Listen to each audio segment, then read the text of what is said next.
Broadcast is now starting. All attendees are in listen-only mode. Hi folks, welcome to the Princeton Reviews talk about how to avoid the most common applicant mistakes and a little enlightening aspects about why good grades and great test scores may not be good enough to get everyone accepted.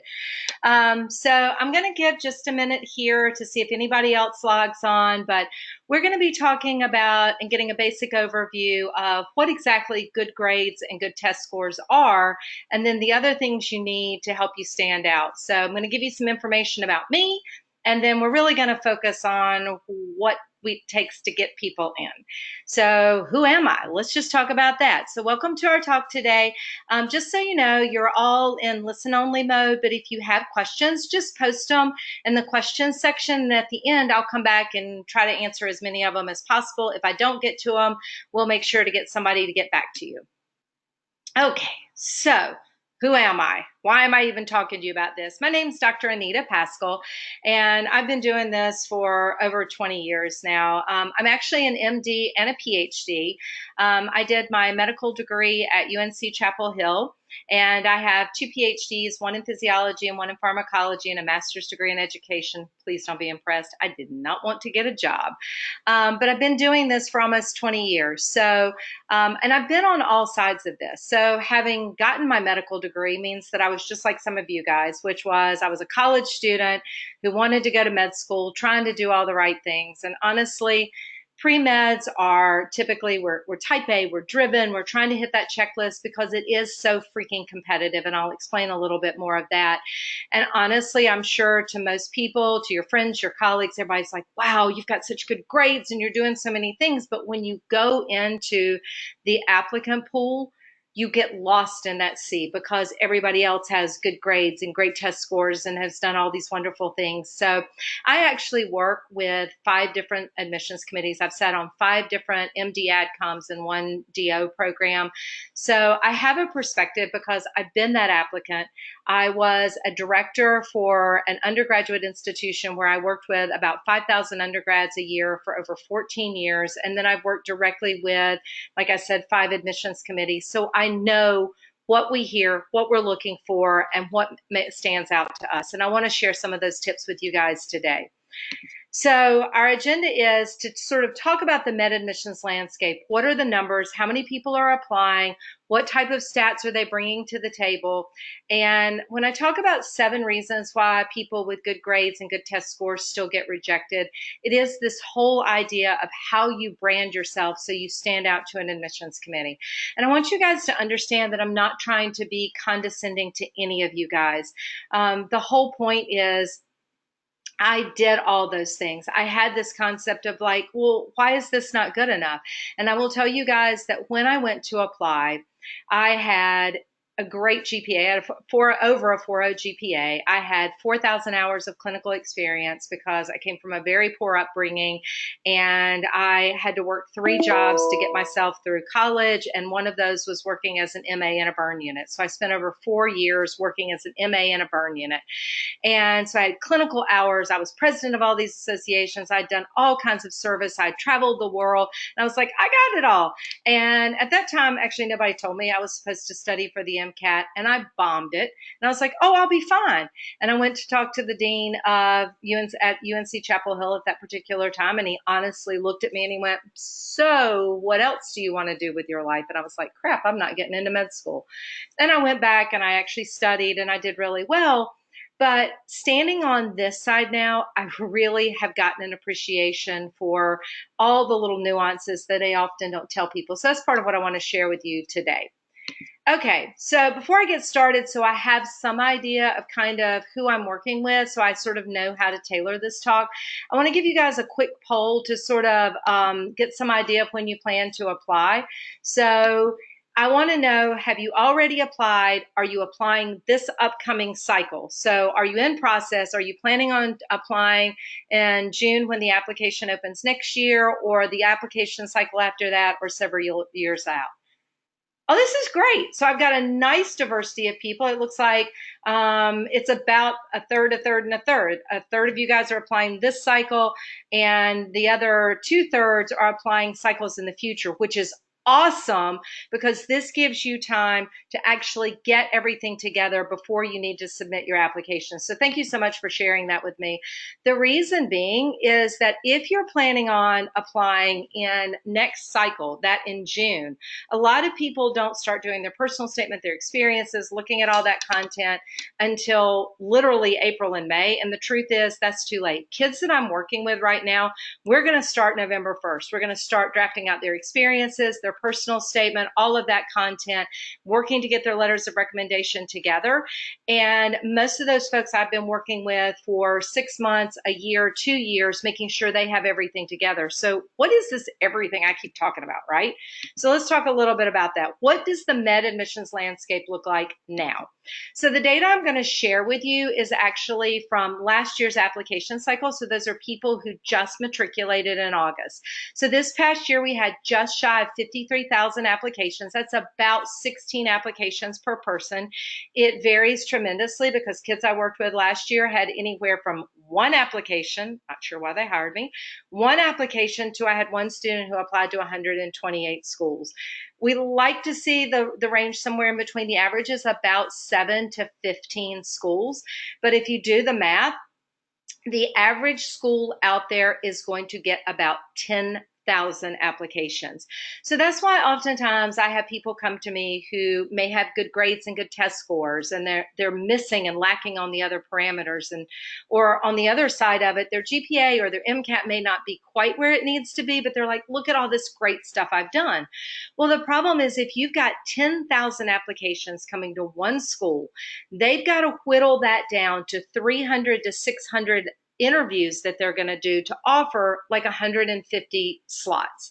So you've got to be well-rounded, standing out on everything, because out of about 53,000 applicants, they're only going to be about 21,000 slots. That's about 41%. And that's been pretty consistent year after year. We stay between 40 and 42%. That means about 60% are left behind, denied, not accepted. And here's the really interesting thing. If you look at this 60%, of that 60%, about 50% of these people had great GPAs and great MCAT scores, which means at and above the average for matriculates, people who were accepted and went to school. So of these 60% who get denied, about 50% of those supposedly had that magical number to make it through a screen, but were still denied. Why is that? And let's talk about those numbers and what those magic numbers were. So if you're looking at applicant trends, we did have a little dip off here. This was this big time where everybody was hating healthcare, hating the jobs. It got such a bad name. But what we've seen overall is a steady increase year after year after year. More and more applicants every year with a fewer number of spots. Okay. And by sex, generally what we see is about 51 to 49% female to male. But at the end of the day, it's about 50-50 who actually matriculate to med school. There's not enough between that 1% to really talk about it. And if you're looking overall, the numbers are on the rise, and this is what I really want you to look at. So these are the trends from 2015 to the matriculate class this year. As you see, except for a little dip last year, we're continuing to see the numbers rise, and we're continuing to see, more importantly, the numbers and the standards for applicants and matriculates continue to increase. So these are the people who applied, that 53,000, and this is that 41% who were actually accepted. So if you look at last year, the average applicant MCAT score and GPA was around 3.57. The science GPA was a little bit closer to 3.5, and the average MCAT was about 505. But if you look here, accepted and matriculates, it's closer to 511. And the average GPA is around 3.7, and generally we say the range is 3.65 to 3.75. That pretty much takes in those ranges, with the science GPA being running about the same. And if you notice, every year we're continuing to see this number tick up. We think this was a little bit lower back here because that's when they actually switched the MCAT, and they wanted to make sure that they were qualifying for everything. And again, as you see, the acceptance rates stay somewhere between about 40 to 42% every year. Now, again, we just talked about this. We are seeing an increase in the number of applications and the matriculates. This is because of the opening of a couple of new schools. And again, what we already talked about, male to female, roughly about 50%, and the average age of the applicant is about 24 to 25. This is very, very important because oftentimes many applicants are looking at that long road ahead of them. It's 4 years of med school, it's 4 years of residency, and all they can wrap their head around is, oh my goodness, I'm going to be so old when I graduate. Guys, I'm 55 years old. I'm going to tell you, you have your life ahead of you. Okay, so taking a year or 2 years to well round your application is such a potential benefit to get paid clinical, to travel, whatever. And honestly, I will tell you on the admissions committee side, we really, really prefer the little bit older applicant, because the thing is that we see all the achievements you've done, but we also see that you've never really lived outside the academic bubble that is what we call college. And we like to see somebody who's worked a 9-to-5 job, who's worked with other people, who really has rolled up their sleeves and gotten clinical experience. And we'll talk more about that a little bit. But it is to your benefit. Oftentimes I will see people say, I'm going to double major in biochem and chemistry. We would far rather see you get a major in one thing and a minor in an alternate discipline. We're not super impressed that you graduated in 3 years. We're much more impressed about what you bring to the table. Now, if you're talking about in versus out of state, we see that a lot more people actually apply out of state, and that's because you have more out of state options out of your particular state. But we see matriculation numbers, more people will actually matriculate in their state. That typically tends to do with where you want to stay, getting the benefit of in-state tuition, etc. Of all of these, about 2.2% of these students are going to be international applicants. The acceptance rates for international applicants is much lower than the 41%, about 8%. But that's kind of close to what we see with Canadian numbers for those Canadian applicants who actually apply in Canada. For international applicants, we generally say that your MCAT score needs to be 2 to 4 points above the mean for any particular school, and your GPA needs to be at and above the national average for matriculates. Now, if you're looking by region, this is kind of interesting, and we often talk about, if you look at the total number of applicants, there's a large pool coming out of the South, but it encompasses a much greater area. But look at this, California and Washington pretty much is equal to the Northeast, and the Central is actually higher. Also, if you look, it is so hard to get into those California schools. So where we see most people matriculate in state, we're going to see a lot more California residents matriculating out of state. All right, so let's get down to business. Oh, meant to also talk a little bit about this. There is also, I think this table will be beneficial for you guys, and we will send you the link to this recording so you can screen capture all of this. But if you break it up by ethnicity, again, white and Caucasian still are going to have the bulk of this, and you see the large number of Asian international applicants. But if you are in an underrepresented group, you are definitely going to see a little bit of an advantage for a little bit lower acceptance for MCAT and GPA. You've still got to be in a higher range, but you are going to get a little bit more of this benefit in this side.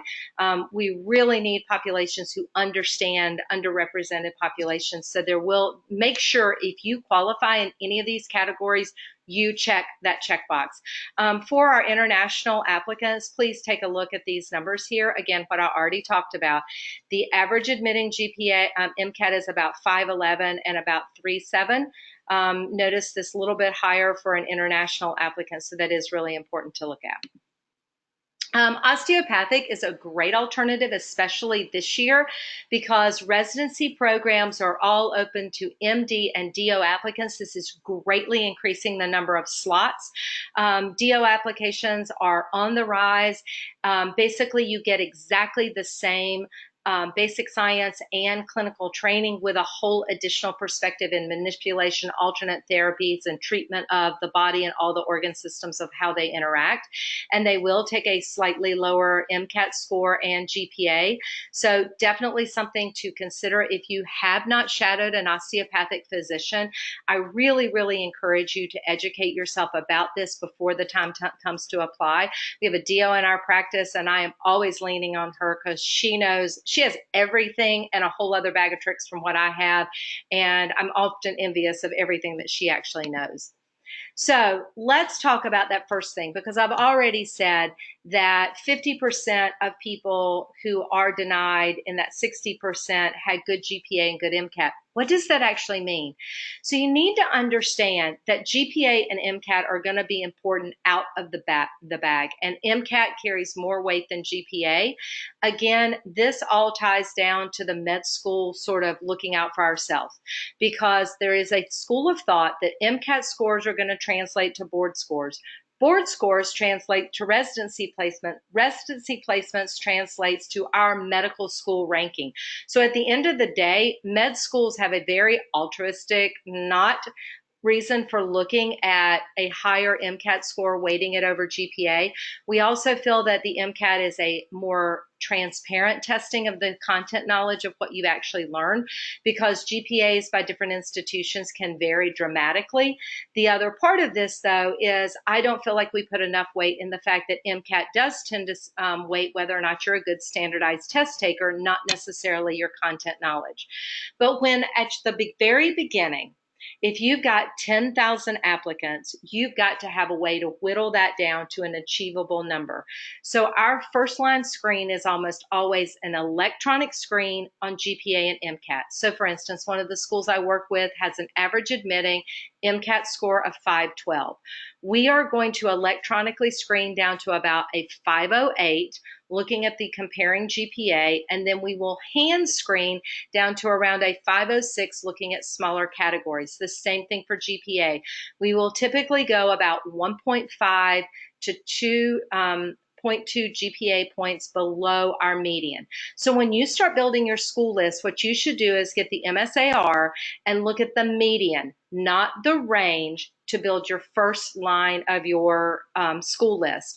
When you're talking about a reach school, that would be 2 points above the median for that particular school. However, if it is a state-supported school, you need to add 2 points to that and then 2 points to that. So if it's a state-supported school and their median MCAT score is a 512, and you are an out-of-state applicant to that in-state school, you would add 2 points to that, 514. That's more likely to be their screening GPA for an out-of-state student. That would be a target school for you. Then add 2 more points to that for a reach school. So, rule of thumb, if it's in-state, public, 2 points plus 2 points for a reach. Okay, if it is a private school and you want it to be a reach school, then you add 2 points to their median score. And that is for MCAT. For GPA, you generally say about 0.1 to 0.2 above your GPA. So if it's a 3.5, then you're talking 3.6, 3.7. So again, we're talking about screening electronically on GPA and MCAT. Now, here's the crazy thing. Most people think, oh, I made it through the screen. They go directly to my personal statement. Not true. They go directly to your experiences, and experiences are almost always weighted electronically. And this is also where people make mistakes. Not having enough experiences that cover the AMCAS categories for enough period of time for a long enough contact hours. So research, last year, the average applicant had 1,400 hours of research experience. The average applicant had 400 to 500 hours of clinical exposure, combining shadowing and paid clinical. So it's really knowing your target areas, and that's exactly what we're going to talk about. So it's a numbers game. So a low MCAT score is the #1 application killer out of the box. Okay, a low MCAT kills a high GPA. So yes, it is very, very important. About 32% of rejections are due to a low MCAT score, those 506, 508 or below. About 18% of rejections are due to a low GPA. So that is our 50% of that 60th percentile. But about 50% of those rejections are due to other factors. What are those factors? And that's what we're going to talk about. 7 reasons why people with good grades and good MCAT scores are still not enough. So what are they? So let's start. Failure to complete non-academic pre-med items, okay? So generally what we talk about is schools are looking on you on the basis of 5 things, okay? They are academic, clinical, service, leadership, and other attributes, social things. Clinical and service are going to be the things that get you the most unless you're applying to a research intensive institution. So oftentimes people go, I'm not published, I don't have presentations. We don't care about publications and presentations. Yes, they benefit your application, but we are looking at about an understanding of what research is. So first, let's talk about the clinical. So what is not enough? All right. So as a general rule, we recommend a minimum of 100 hours total in 3 to 5 different areas. It is better to have 200 hours or more, okay? But a bare minimum is at least 100 hours total in 3 to 5 different areas. One must include primary care. So I would far rather see 100 hours that included family medicine, cardiology, surgery, anesthesiology, ER, and OB, than 400 hours in orthopedics, even if you think you're going to be an orthopedic surgeon, all right?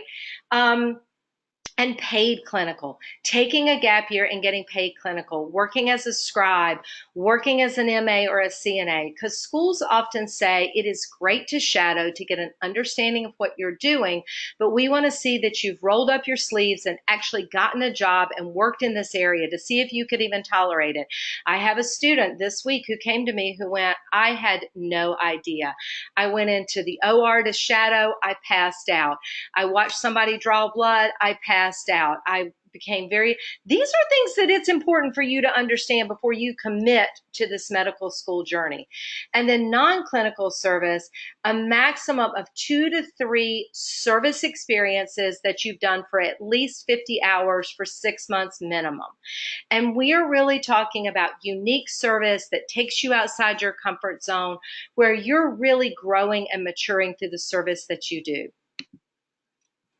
Other non-academic areas include study abroad and international exposure. Now, it's not about necessarily doing the study abroad, but it's getting exposure to different cultures. So that may be your own personal ethnic or heritage and background. Maybe your family immigrated here. I'm 2nd generation Italian. My grandmother is full-blooded Cherokee. I speak 3 different languages. I've traveled to Asia, I've traveled to Africa, I've traveled to Haiti. Maybe you've taken time and traveled with your family personally. Maybe before my son applied to medical school, he took 6 weeks and backpacked Europe. He gained exposure to different cultures. He got outside his own cultural zone. Maybe you're proficient in different languages. An ability to communicate in different languages, maybe with your patients in the future. Maybe you've volunteered or you've worked in a job and you're fluent in Spanish or Mandarin and you've translated for patients. Because the whole idea of this is understanding what it means to be outside your comfort zone. In your future practice, your patients are going to come in. They're going to be nervous. They're going to be uncertain about what's going on with their bodies or what's going on clinically. They may not know what the diagnosis is going to come, and they're afraid. We want to know that you've been afraid outside your comfort zone. Maybe you've traveled somewhere and you're hearing people speaking different languages. You don't know where you are. You've gotten exposure to different types of religion.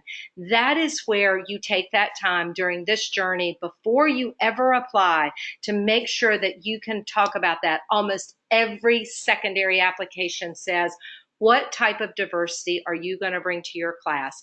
And that should be either through experiences, your own personal heritage, your own ways that you have been exposed to other cultures. What about TAing or tutoring? Why is that important? Well, it's great for leadership, and that's all good. But as a future physician, you're going to need to be able to communicate complicated information to patients in a way they can understand. And you need to be able to demonstrate that you can do that. So working as a TA and maybe teaching a lab section or tutoring other people, there is not a time that my 90-year-old mother goes to the doctor, she comes home and I say, Mom, what did they tell you? She can never tell me that. If you have a patient come in and you go, dude, you got diabetes, you're going to die, they're going to stop listening to you. You're going to have to be able to explain a diagnosis or a disorder in a way that they will believe in you, that they will trust in you, and they will be able to follow the information you've given. I remember that my grandfather almost went to his grave not understanding that having the sugars and diabetes were the same thing and what that meant. Research experience. Okay, we talked about this. Typically, the bare minimum, if you're going to utilize research as an important experience, is 6 months. Ideally, we want to see a year, and it is learning what research is about. If any of you guys have done research, I know when you first got your research experience, you were like, I'm going to go in a lab, I'm going to mix some potions together, I'm going to be world famous, and it is not what research is about. It is about trial and error. It is long. It is tedious. It is about teamwork. It is about thinking outside the box. So if you can get research experience, especially wet lab experience or that is clinically related, that is truly beneficial. Also, if it's not necessarily wet lab, but it involves critical thinking where you have to do data analysis, that is also a benefit. Now, leadership. Some leadership, usually ideally 2 or more, is beneficial. Again, I don't care if you're president of the US or the Mickey Mouse Club. What we're looking for, have you been able to talk about what it means to lead a group? Can you lead people and teach and instruct them in a way such that they believe in you, but they also feel a part of the group, that they're valued and that they have a role? Because as a future physician, you're going to have a lead role in your practice, and you're going to have an MA and a front desk person and a lab person, all depending on you for their salaries, but also needing to feel that they're integral to your practice to survive. And if you feel like you king of the mountain and you're a physician and everybody needs to be listening to you, very soon your group will lose their value of feeling like, are they important? So if your front desk person thinks that you don't care about them and they've got attitude and they tick off the people when they come to check in, they're going to carry that attitude all the way into your exam room. And they're going to see that reflected as you, the physician, not the practice as a whole. So how are you a strong and effective leader? Now, qualified but fail to stand out. And this I get way, way, way too often. So people have worked hard. They've taken 4 years of putting together this beautiful application. They got a good GPA, they got a good MCAT, and they've done experience and leadership and service, but they cannot articulate it. You have got to create your brand. So going into this process, you need to take the first stance of going, okay, everybody else out there has the same thing I do. What makes me unique? What are my strengths? So the first thing you should do is sit down and go, what unique things about you? Have you traveled somewhere? Is it your background? Are there things that you've overcome? Is it the way that you've had to work to overcome where you are? What makes you unique, and how are you going to stand out in a class? There are too few spots. We've already seen that. 53,000 applications for 21 spots. We already know that 50% of people are totally qualified. So how do you make yourself stand out so that you can get through those screens once you make the cutoff? So be unique in your journey, your personal background, your life experiences, your journey. In your activities, make sure that you've gone through all of the activities so you're well-rounded and you stand out. And in that well-roundedness, it should also bring unique interests, hobbies, background, talents.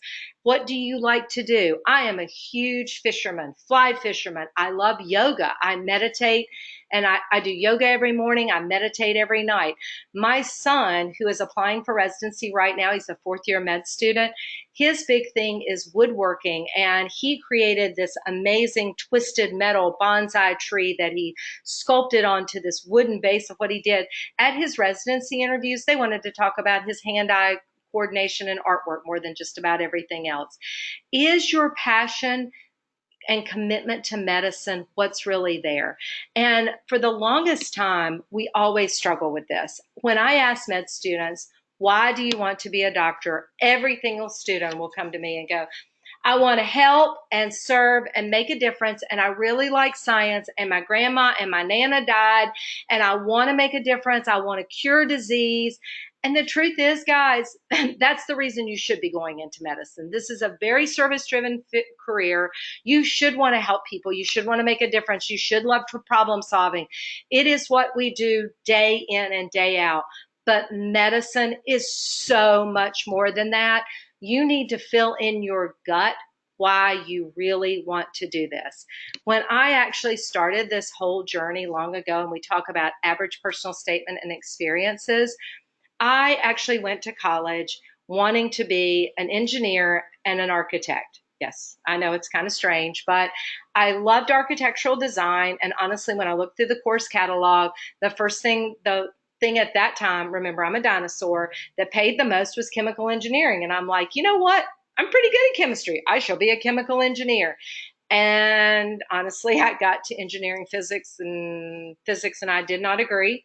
This whole concept of if there's a monkey in the tree and you shoot the monkey out of the ground, out of the tree, with what velocity is he going to hit the ground? I don't care. He's dead. I'm going to dissect him. I'm a scientist. So I quickly dropped chemical engineering. I was an architectural design major for 3 years. And about my third year, I was kind of like, yeah, I don't really like this either. But I had to put myself through college. So I worked as an RA and I tutored, and I had worked in a burn unit as an MA. My dad actually got me the job. I had no intention of going to med school. But I realized that one of the things that I liked most was all of the stuff I was doing in the burn unit. I mean, I loved the thought process. I loved all of the techniques and the skills and everything I was using. And I was like, I shall go to med school. And so I thought I was doing everything right. I had good grades. I had a great MCAT score. I had done all this clinical experience. I thought I was all that in a bag of chips until the summer that I applied. And I was actually working with a patient. Basically, he and his wife were on their way home from their honeymoon. And they were driving home from the airport, and a drunk driver crossed the center line and hit them head on. And he was ejected from the car. And he said when he came to, he realized that the car had caught on fire and his wife was still trapped in the car. And so he went back and pulled her out of the car. And she actually sustained very minimal injuries, but he was burned over 75% of his body, second and third degree burns. So we had him in the burn unit where I was working. That whole summer, he had been on a ventilator for almost 2 months. And this particular day was the day we had taken him off the ventilator.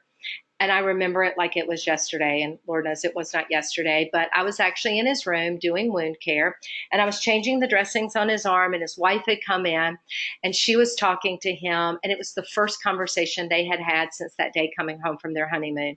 And they were talking about having kids, and he was so excited. He was trying to talk her into smuggling their little dog into the hospital so he could see him. And he asked her, he said, I know my mother is coming to see me today, and I know I must look really scary. Do you think I'm going to frighten her? And she said, honey, your mom has been here every single day. And I remember standing beside them, and there were actually tears streaming down my face because I was like, just like you guys, this is why I'm going to do this. I'm going to be a doctor. I am going to make these people better. I am going to fix disease. I'm going to cure all this. This is what this is all about. And they've been talking for about 30 minutes, and he told her that he was tired, and he asked her if she would go downstairs and get him a protein milkshake from the cafeteria. And Guys, you should have seen her because she puffed up like some kind of peacock because she was so excited to do something for him. And the elevators to the cafeteria were like right outside the room where our burn unit was.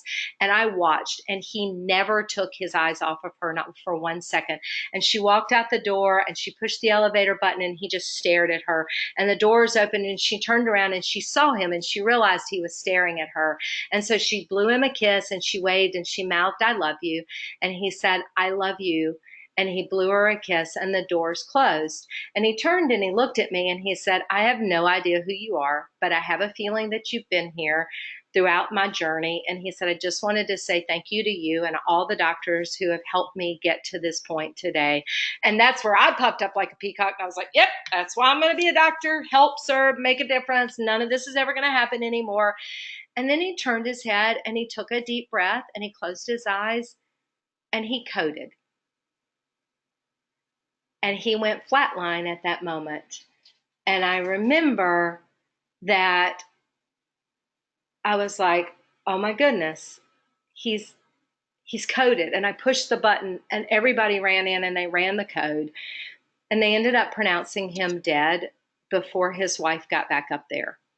And I remember that day because I was like, whoa, I hadn't signed on for this. And I remember I clocked out. I took the next 2 days off. And when I came back in, I was really questioning whether or not I could do this journey. And I remember the attending pulled me aside and he said,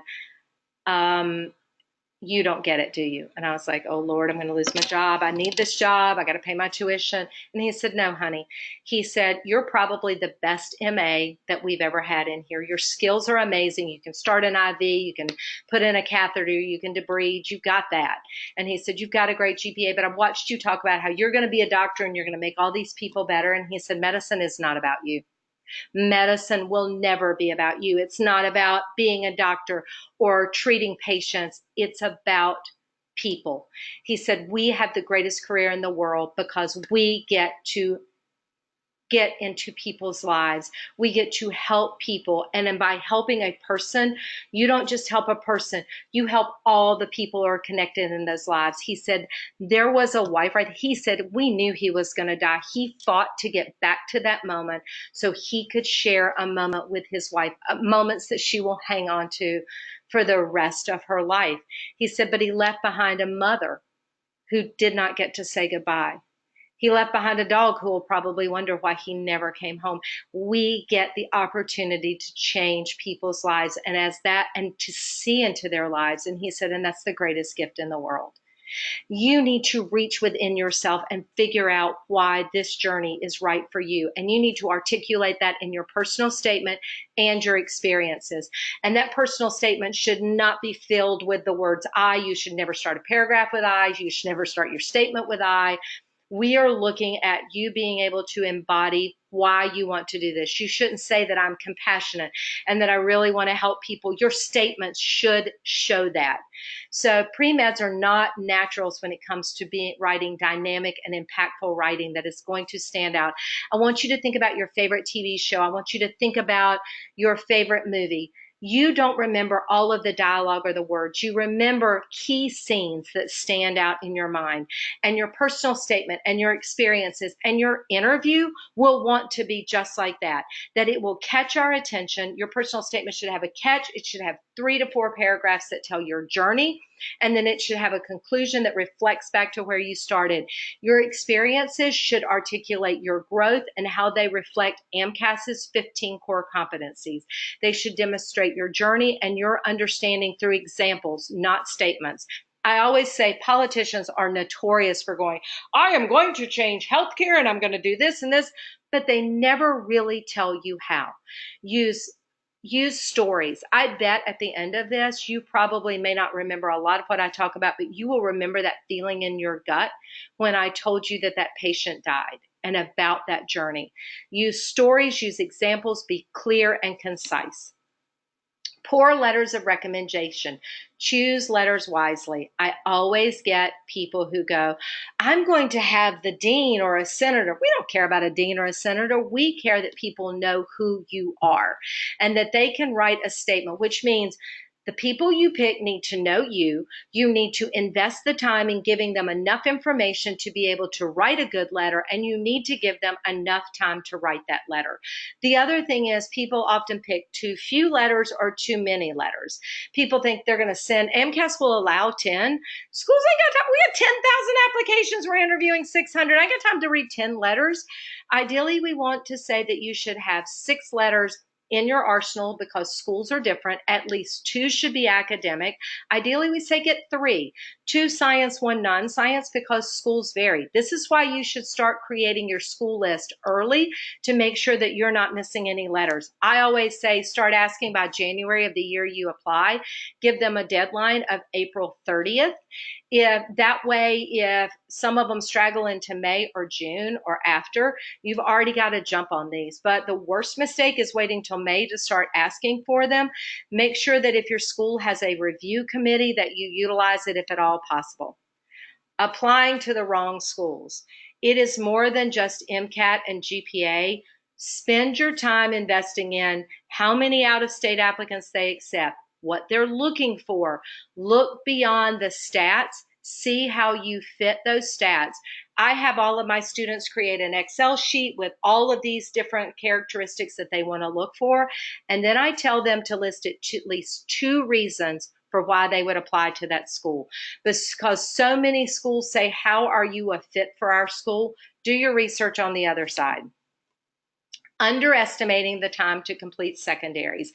We estimate that about 85 to 90% of schools automatically generate secondaries now, which means AMCAS is going to open the end of May, 1st of June. It takes about 4 to 6 weeks to process applications. Around the end of June, AMCAS makes applications of all verified applications, which means those that have been checked out, available to schools. About 85 to 90% of schools automatically will send you a secondary when they see you've applied to them. They will never even look at that. Most schools don't even start looking at applications unless it's Texas or Oklahoma until August, okay? It is all about the dollars because secondaries come with them dollars, which help support our admissions offices, which is great. But a lot of schools may never look at a secondary because if you don't meet their screening criteria, they may never look at the secondary that you completed. So please be very, very thoughtful about that. Do the math. Okay, if you say, I want to apply to any school that'll take me, I can't even imagine anybody who would invest an income in something like that, but you may. But think about it. A lot of students get overwhelmed just doing their personal statement and their experiences. If you figure the average school secondary is 3 to 5 additional essays, you apply to 20 schools. If you apply to 20 schools at 5 secondary essays each, and you get a secondary from all those schools, in July, when schools start sending out their secondary applications, you could be looking at writing 100 secondaries. And we want those returned in 2 to 3 weeks. One of the schools I work with has a 7-day turnaround. So don't rush. Think about the schools that you're applying to, prioritize the easiest in your target schools, and line them up in order. And please be very, very careful about copy and paste. One of the schools I work with, we always laugh at how many schools will say, I can't wait to apply to blah school when it's a different school because they've copied and pasted their diversity essay or their most meaningful or whatever from one school to another and missed it. All right, so make most successful students pre-write some of their key essays ahead of time. We actually have a list of all of the secondary essays from the year before, so you can start writing your token diversity essay, your time you had to overcome a hardship, a time where you were a leader, all of those. Outline your journey and document nuances about each school and each essay, and then make a small list of possible connections you can draw for why our school. All right, blowing the interview. So your interview can actually count for up to 60%. Once you get to the interview process, the school has basically said, based on your MCAT score, your GPA, and the things you've done, we would be willing to accept you if you seem to be a good fit. At most schools, it's generally a two-pronged sort of assault. There's somebody assigned to review your whole overall application and somebody who's going to present sort of the interview to the committee, even if it's an MMI. What you need to understand is that the interview starts the minute you walk through the door. So being dressed inappropriately, which can come from anything from, you have no idea because we're in the heart of interview season right now and it's killing me as a general rule. But how many guys show up in a black or gray charcoal suit, a white shirt, and a black and red tie? Aside from the fact that they all look like penguins, they're all dressed exactly alike. Same thing for women. They think that it should be a collared shirt, and those collars never lay appropriately. For guys, we say you should pick a power tie with typically a a pastel sort of shirt that really blends appropriately with the tie. My son just went for a residency interview at Wake Forest. He wore his charcoal gray suit with a gold and black and kind of had like a charcoal tie with a white model part to it and then a gray shirt. It was so ridiculously striking. He said every single person at his interview commented on his outfit.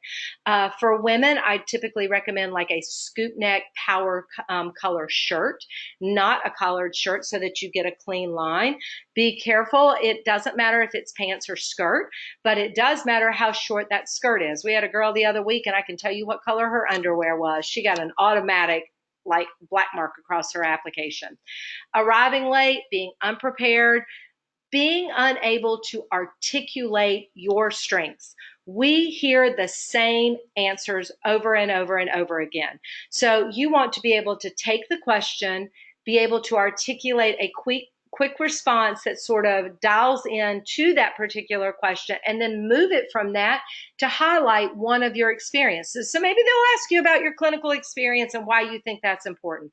And you give an answer and then you springboard that to your experiences. I've been fortunate enough to have 400 hours of just clinical shadowing in 6 different specialties that have allowed me to shadow from primary care to hospital-based and hospitalist to cardiology and private care setting. But my most meaningful experience was definitely the 4 years I worked as an MA in a burn unit at a hospital. I can recall. So you've given them a snapshot of your experiences, and then you tell a story, because that story will tell who you are. Avoid cliches, avoid being too general. I am very empathetic and have gained a better understanding of patient care. Yeah, blah, blah, blah, blah, blah. That doesn't tell me anything. Back it up to say, for instance, I have seen, or I have learned to appreciate. Give us specific examples so we know you can really back up what you're talking about. And being engaging. Talk to your interviewer. Don't talk at them. And have good eye contact. People over here, and they're looking over here, and they'll sit just like this through the entire interview. Be comfortable in your space, because we're not just interviewing you as a future physician. We're interviewing on how you're going to relate as a class. Okay, so being too certain of a specialty, being too confident and arrogant in your answers. By the way, don't ever say, unlike other students, I always did. Don't speak badly of others. And even if they ask a negative, one of the things that maybe they talk about is, tell us a time you failed or when you were disappointed in yourself. Always turn a negative to a positive at the end of it. Tell your unique story, your journey. At the end of your interview, you should be able to walk away and go, I know that interviewer learned 5 to 7 unique things about me. Because as a general rule, we don't go to committee with an applicant. It's as a base about 2 weeks after. It can be anywhere from the next day to 8 months later.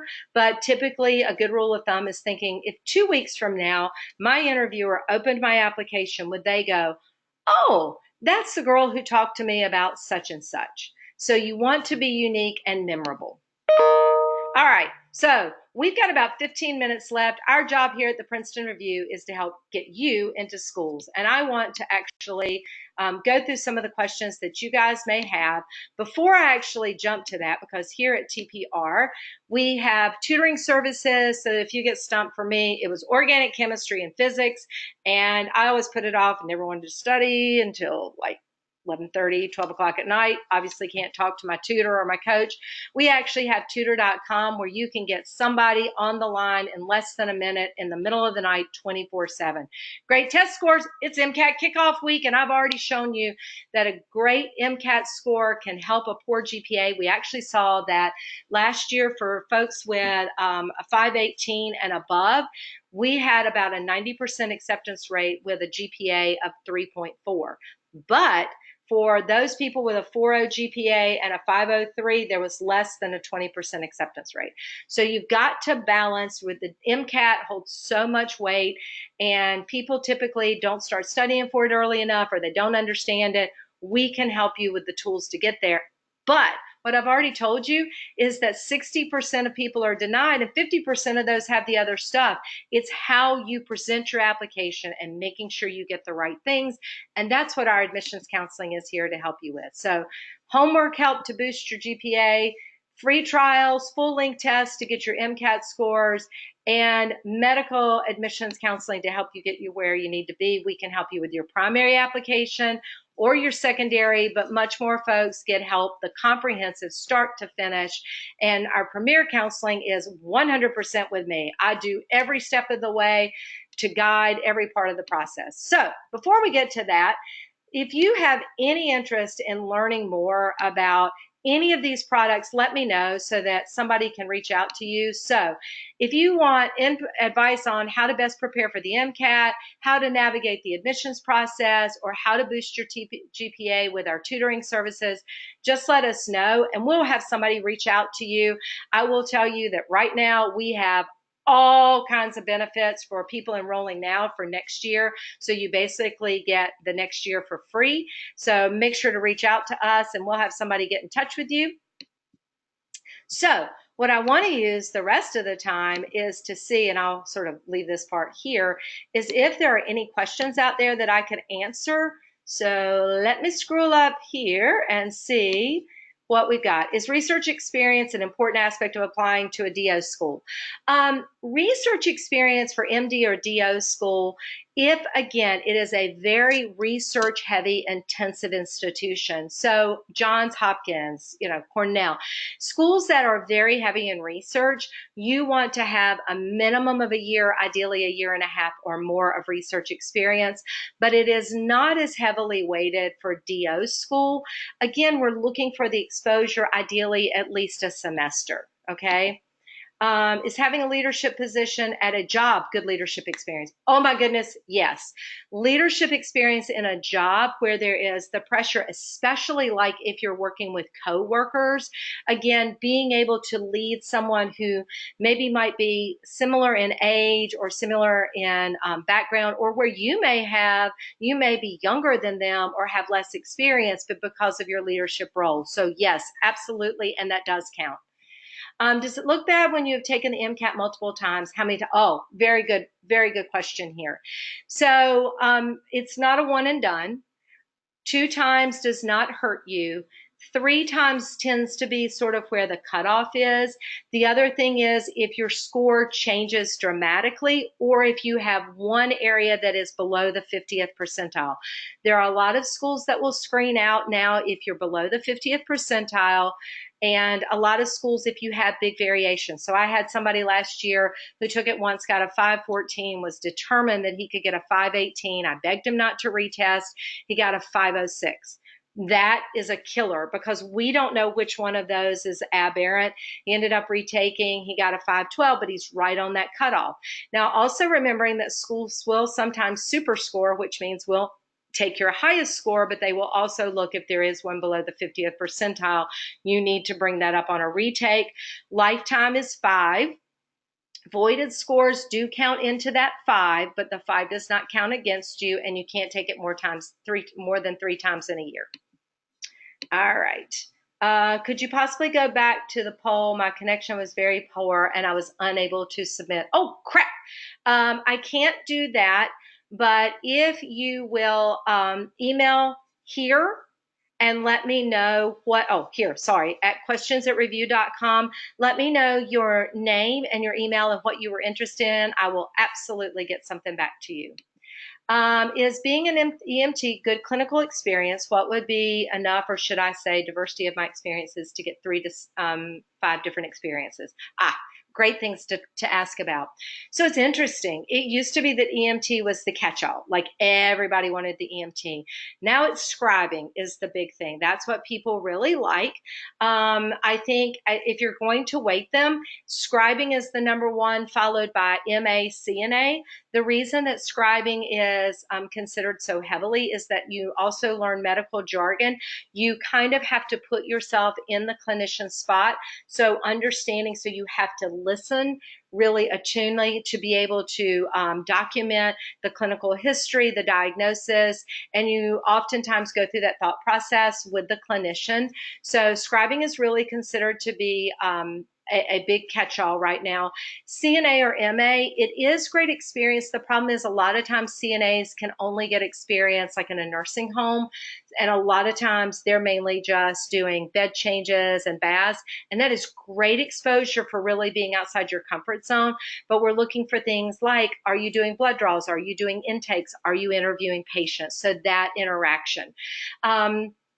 When we're talking about an EMT, it is good if you really get the ride along experience, but oftentimes we prefer to see that EMT intermediate, although now the basic is more at an intermediate level. So if you can really, it is great for learning how to talk to patients, being in the moment.